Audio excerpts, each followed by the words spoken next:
Welcome to the Writing Biz. I'm Laura Williams. Today, joining me is Brandon Janous. Brandon is the founder and co owner of Blue Hat Publishing and the father of three great kids. He's the author of Just Do, which tells the story of his family's journey when his life that he imagined living became unimaginable. His experiences publishing his book led him to question the status quo in the publishing realm. He loves story and believes everyone has one to tell. This led to the idea of Blue Hat Publishing. Hi, Brandon. Thank you for taking time from out of your busy day to help authors start and manage their writing businesses. Yes, absolutely. Thank you so much for having me. And thank you for such a fantastic introduction. That was beautiful. Oh, well, thank you. I try. So tell me what struggles you found when trying to publish Just Do and how building your own publishing business simplifies the path to publication for aspiring authors.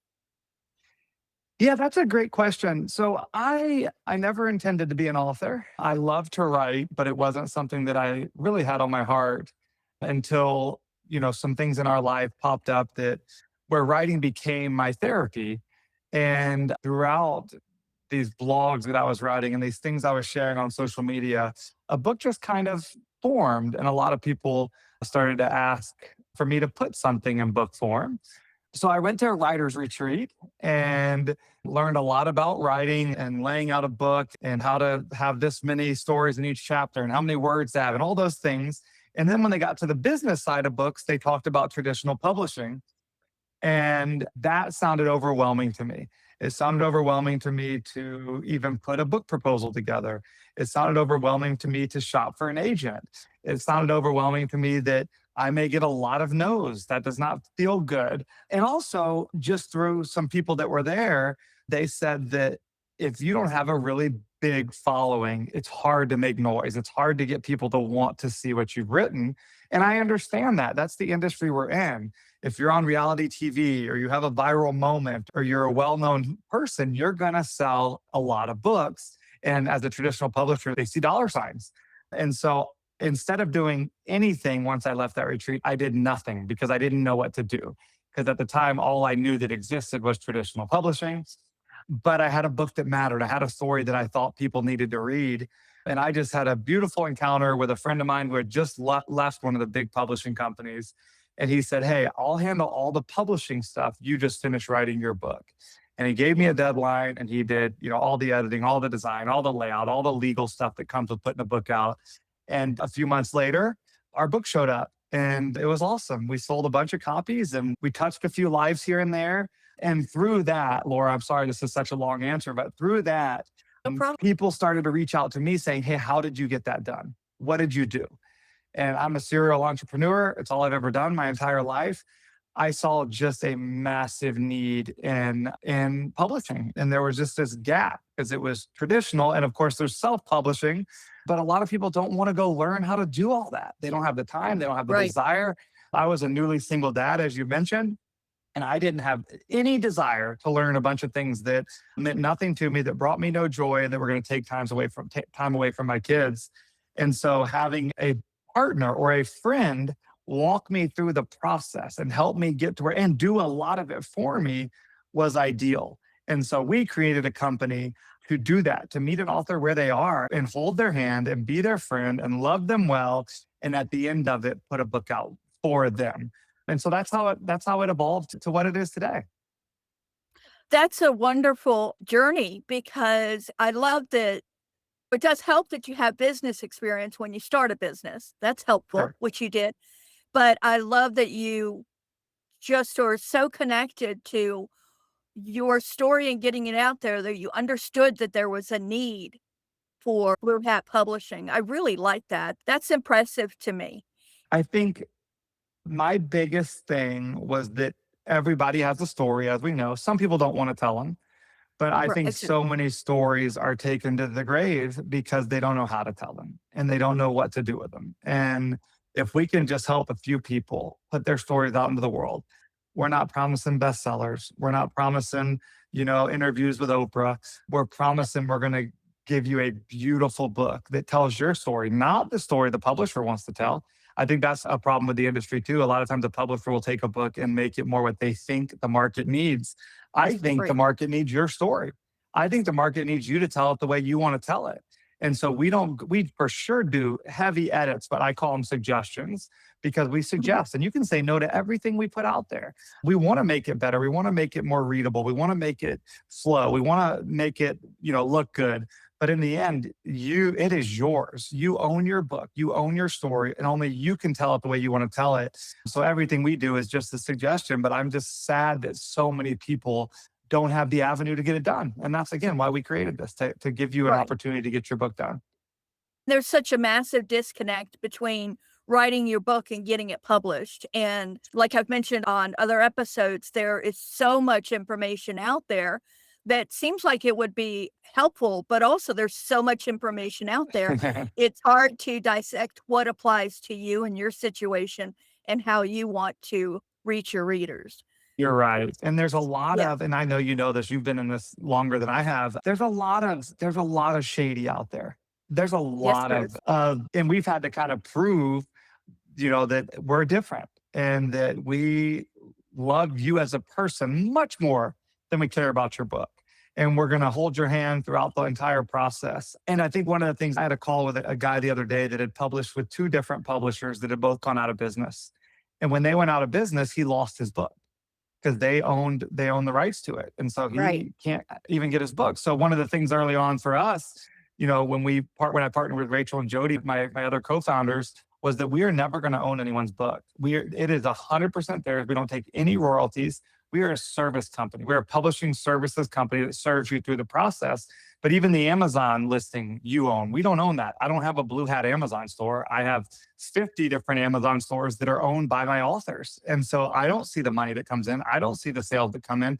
They get that. And same with their Shopify store. They own their store. And so that's really important to us, that if something would have happened to us, or if something else came up, or, for some reason Blue Hat closed its doors, your book is going to continue to be out there in the world. It's going to continue to sell, and you're going to continue to collect your royalties.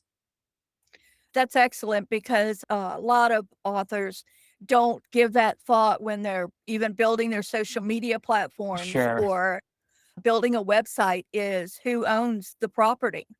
If you're Sure. building your house as somebody else's property, what if they sell it or Right. burn it Right. down?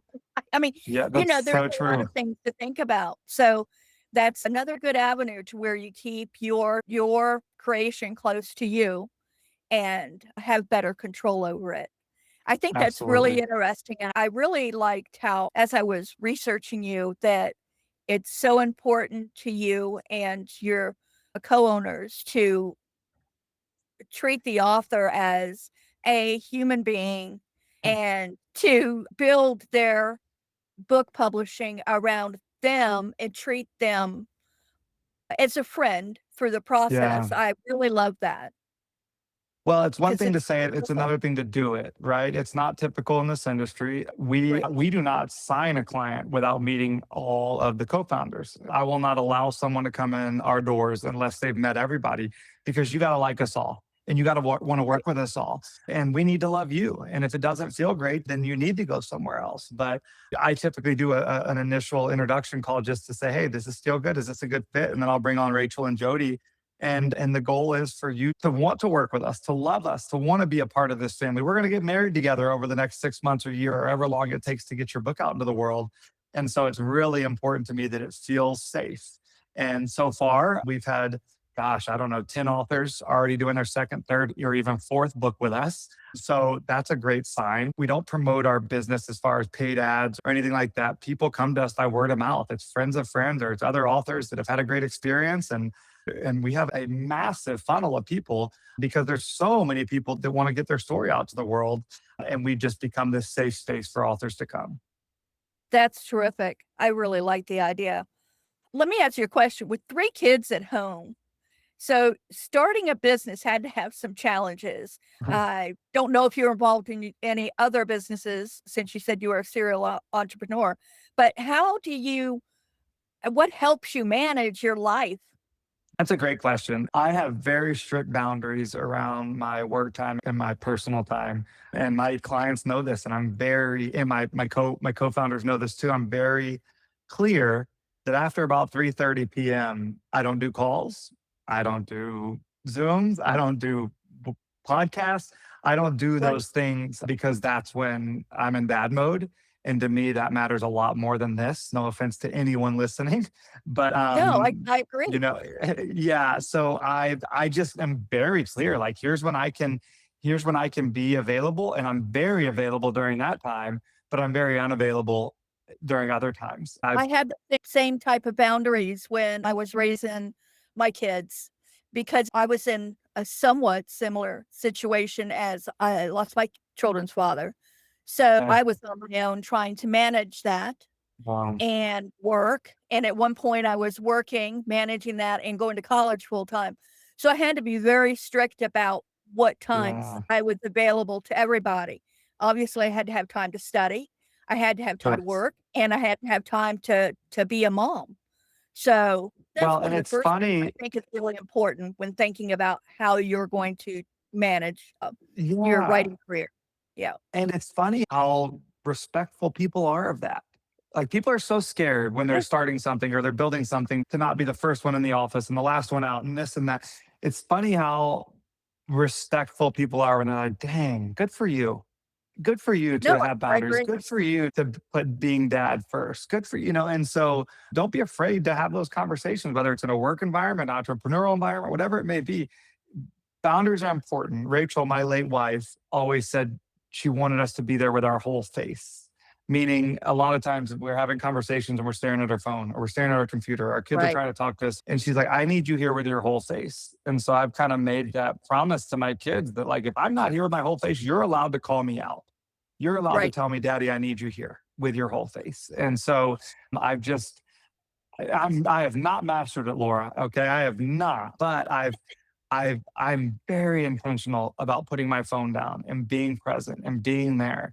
And again, when it comes to them being out of school, I don't want them to see daddy staring at a screen the entire time. And it's easy Right. to do, Laura. We could work 24/7 as entrepreneurs. I have But very few. Yeah. for sure. But enough is enough. And sometimes the main thing's sitting there right in front of you and just needs a few minutes of your time. Because of the health issues I have, I live in the same house with my daughter, her husband, and my grandson, and 6 dogs and a bunch of reptiles and critters and things I can't even list off. There's just a lot. But they are so respectful of my Mm, time that I just can't even tell you how much I appreciate that. When I say that I am gonna be writing for 2 hours, they do not interrupt me. When I say that I'm yeah. going to be doing a podcast or anything, they're so respectful, and that has a lot to do with the training that I gave my daughter as they were growing up. When I'm working or when I'm studying, that is time that I have to have. All Yes. this other So time I true. have is yours, but I have to have this, and owning your time and your schedule and understanding where you need to be spending your time is just so important.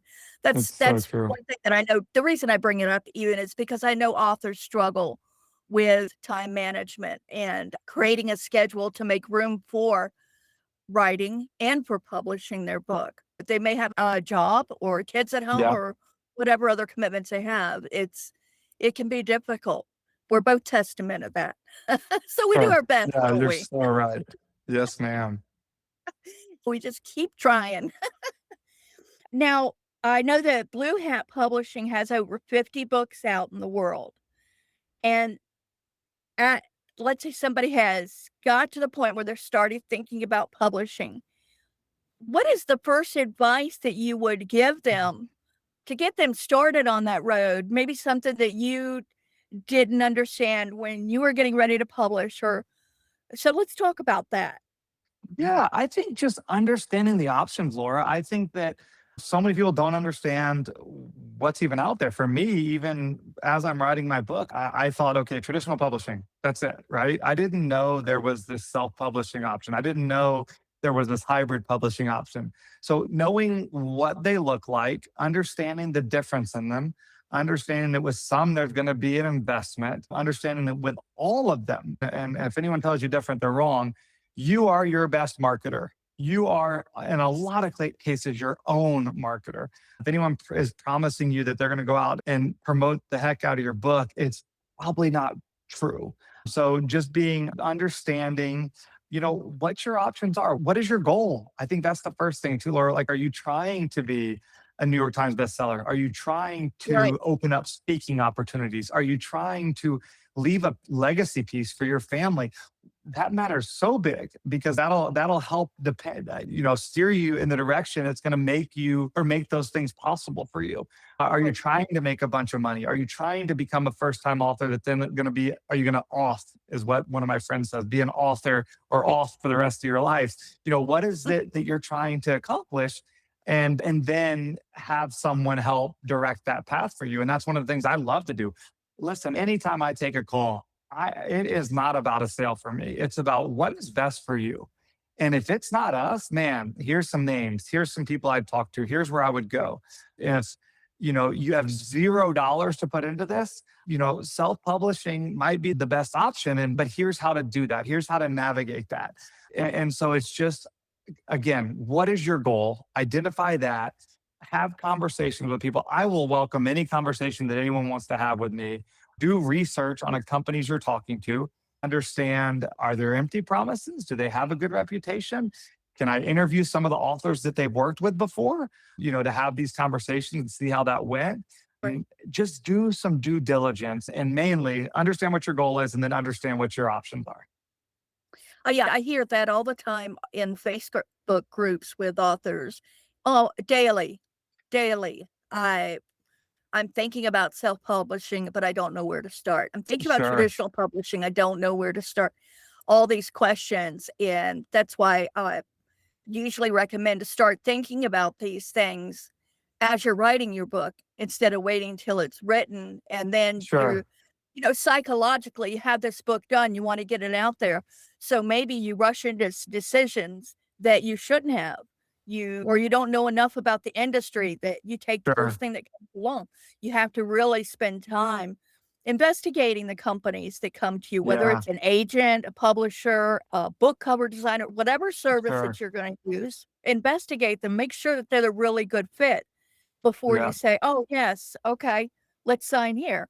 That's where when they don't take the time to investigate this and they get with people that are disingenuous and lead them down the wrong road.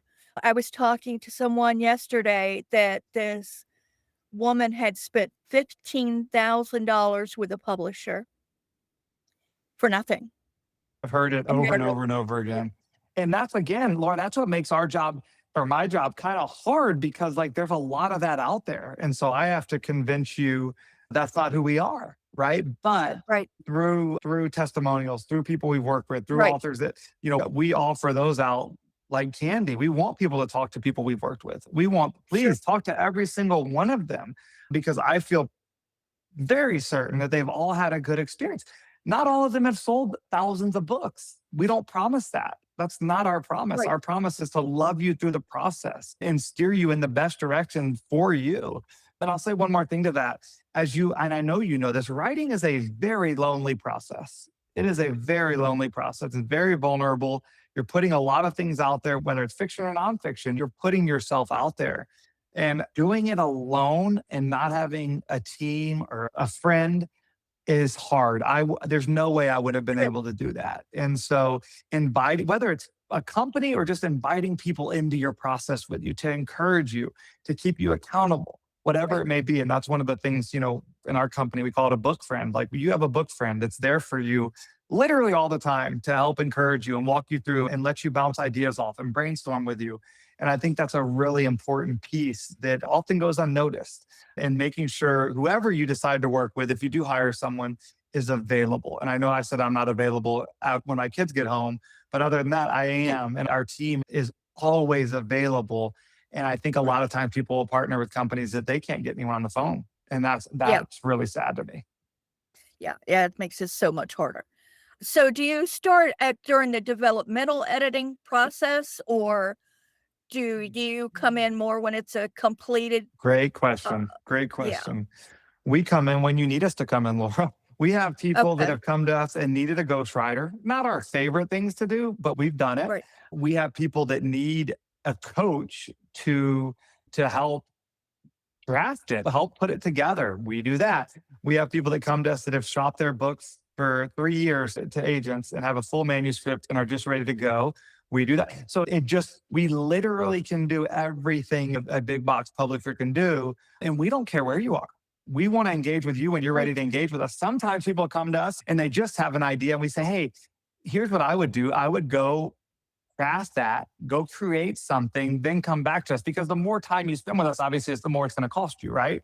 We don't want to Yeah. take your money. We want it to make sense for you. So if someone comes to us and says, man, I already paid for an editor, or my cousin did my edit, great. But then there's people that come to us and said, I need a dev edit, I need a line edit, I need a post design proofread, I need Right. and we explain what that means. I didn't even know what a developmental edit was for a year after I had this business, Laura. That's how clueless I was. I knew we were doing it. I knew my team was doing it, but it wasn't something I did. But yes, we literally, again, that I mentioned, like I'll have the initial call, then I'll bring Jody and Rachel on, and we'll ask all the questions about where they are in the process and what their timeline is and what do they need. And then through that call, we go create a proposal, custom proposal for them because everybody's at a different stage. The guy we met with yesterday has a cover designer. He doesn't need us to do that. Do we do that? Yes, but he doesn't need us. He has someone that's going to lay it out. He doesn't need us. So it's literally Right. everything we do is custom and it's meeting the author exactly where they are. And the one other thing I'll say, this was an aha for me just recently. I was at a writer's retreat and there were about 10 self published authors there. And I used to think, well, I don't have a need for those people or in my company, if you will, right? Right. Because they've done it on their own. They've done it all. But one thing that we do that was this is we do print copies for self-published authors too. So we have a distribution house and we have a print division of our company.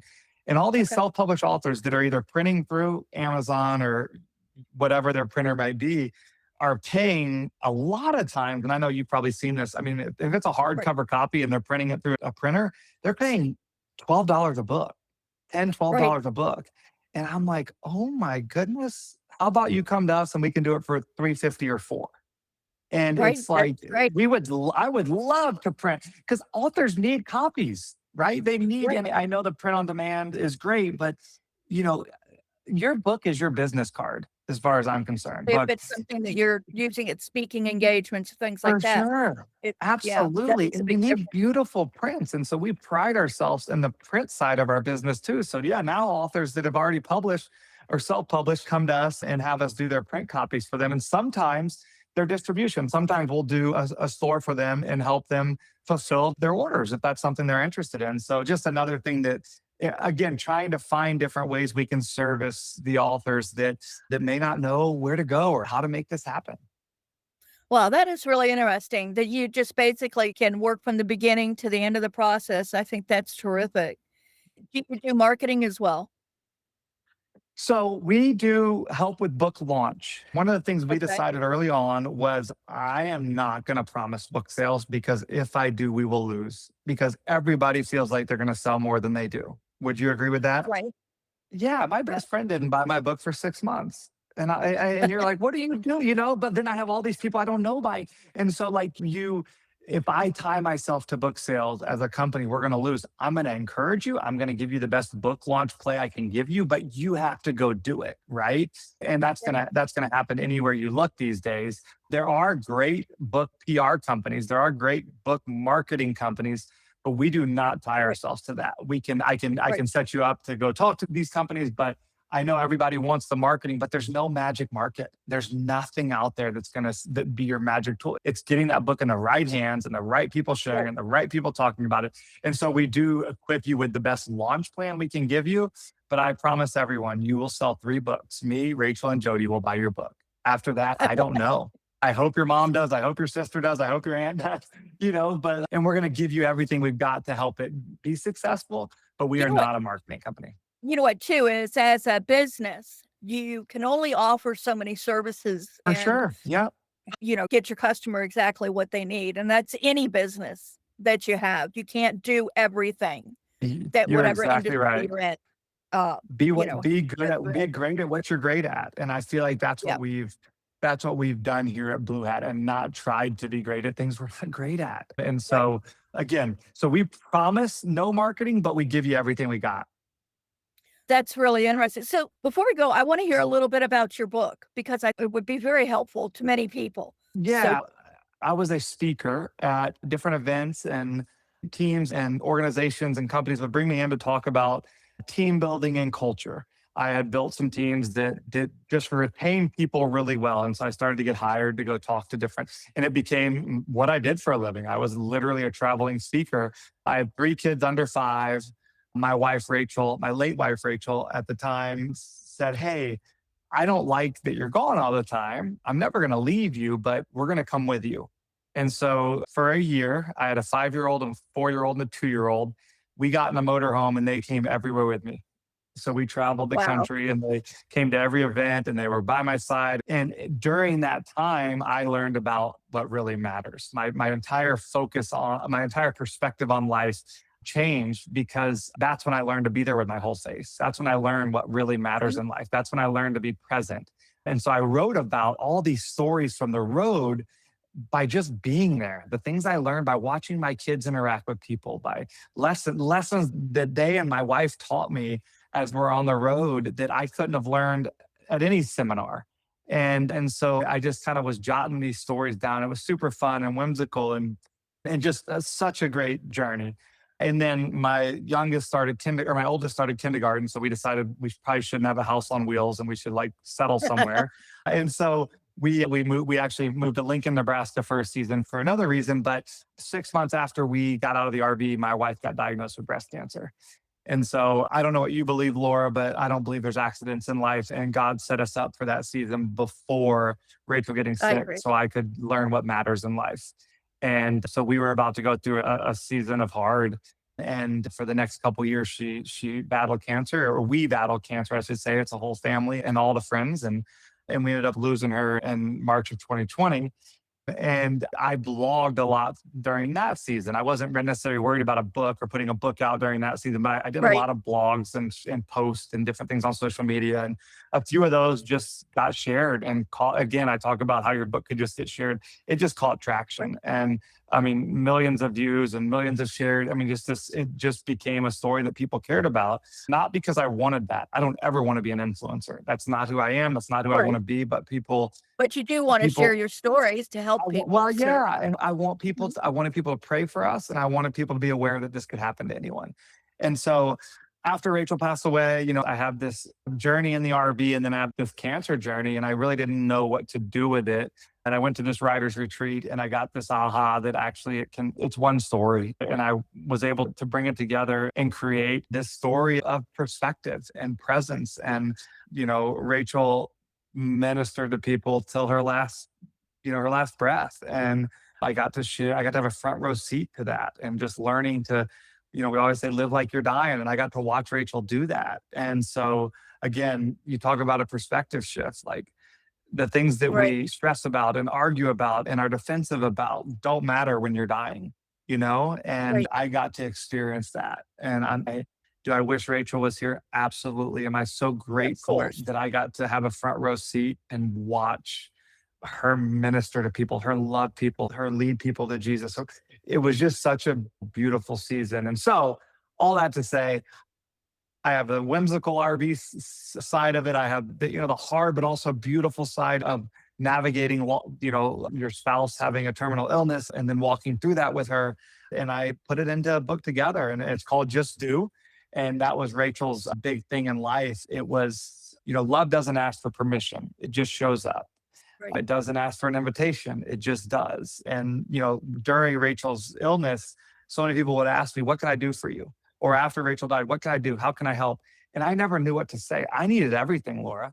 I needed everything Yeah. because I didn't, but I'm never going to say I need.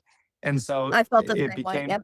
Yep. yeah, and it became this message of just do. If you feel like bringing a meal, bring a meal. If you feel like taking their kids to school or taking them to a movie or helping them mow their lawn or shovel their driveway or whatever it may be, just do it. Don't ask for permission. Don't do it looking for a thank you. Do it because Right. that's what love does. It just shows up. And that's the whole premise of the story is love shows up, and we need to be better about just doing that. I love that so much. I love that Thank so much. I think that your book would tremendously help a lot of people that are going through struggles in their lives, even if it's not, the loss of a spouse. Because I think my motto is I tell my kids is figure it out. That's how Mm, we live our lives. I don't have always had time to figure out whatever they were doing.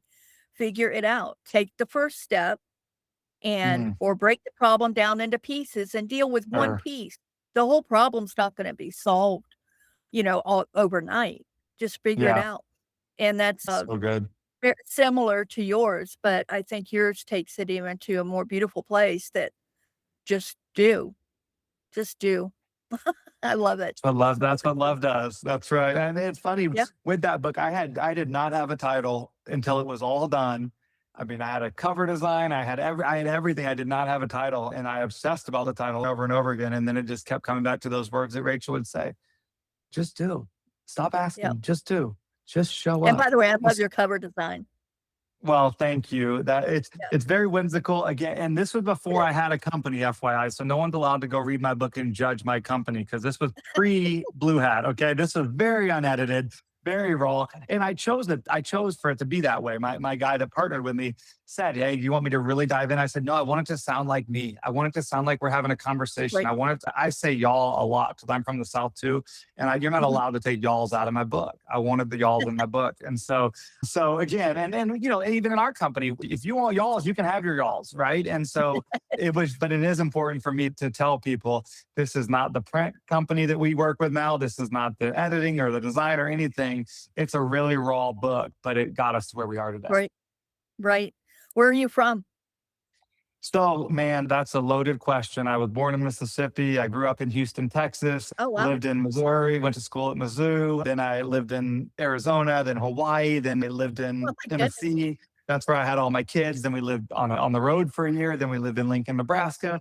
Then we went back to Tennessee. And now actually in a little tiny town in Idaho, which I never expected in my life I would live in Idaho. I didn't know anyone lived in Idaho, but to wrap this full circle moment, I actually met a widow who lost her husband in a car accident in 2021. And we fell in love and we're now engaged. And we Well, just that's moved out here in wonderful. December. And it's been the fact that I get to love twice in my How life. And lucky are I get you? Yeah, yeah, I mean, come on. And that we get to hold space for each other's, person. And that right, we're not threatened by Rachel or her late husband's name's Ryan, that we right, get to talk about them and praise them and know that if it wasn't for them, there would be no us. And we get to do life together for the rest of our lives. right. And so it's And it's exciting. So nice to yeah, have someone who understands that oh, grief. That grief is just it's different than other griefs that I've you're had. so right. It Yes, it ma'am. it's all consuming. Yeah, Yes, and it's absolutely. yeah, and it leads to a life of where you're second guessing. Am I doing the right thing? Am Sure. I yeah, and it's just difficult. It's to have somebody who understands, that's wonderful. Oh, it's beautiful. Yes, Yeah. ma'am. Wow, that is terrific. Well, on that note, Brandon, thank you for sharing. You can find out more about Brandon's mission at bluehatpublishing.com, and I'll add your socials in the show links. Is there anything that you're doing right now that you want to share? So Let I us know. do actually. No. No, I mean, yeah, go follow us on social. But my 14-year-old daughter's writing a book, and it's the Wow. most fun I've ever had on any project.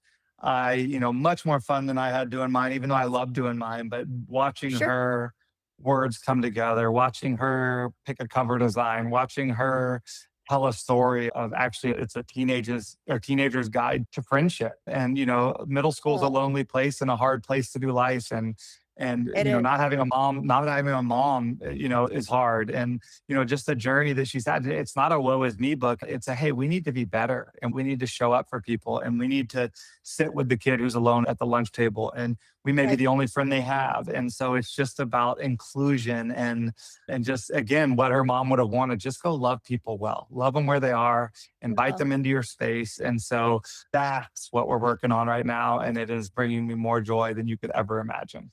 Oh, I can hear how incredibly proud you are of her. That's terrific. And good on her I to know, it's be so cool. willing to step out and take that journey because that takes a lot of courage at any age, especially It as a young does. adult. Well, It that's terrific. absolutely does. Yeah, That's so her goal is for her book to come out by the time she's 15, and she turns 15 in August, so we're in the home wow. stretch, and so it's a lot of fun. That's awesome. I applaud her. You'll have to have her on your podcast next time. That'll be a I good would guest to love to have when do her that. book comes Yeah, I out. would love Yeah, to do that. I would love to see things from her perspective and what it's like for sure. working with your dad, who's also her publisher. Yeah, it's so fun. It really is. It's great. So, Oh, that's terrific. Well, thank you so much, Brandon. To learn more about this podcast, visit thewritingbiz.com. While you're there, sign up to be the first to learn about new episodes and much more. And don't forget to hit like, share, subscribe. Until next time, take what you've learned and put it to work in your own writing biz. And again, thank you so much, Brandon. thank you, Laura.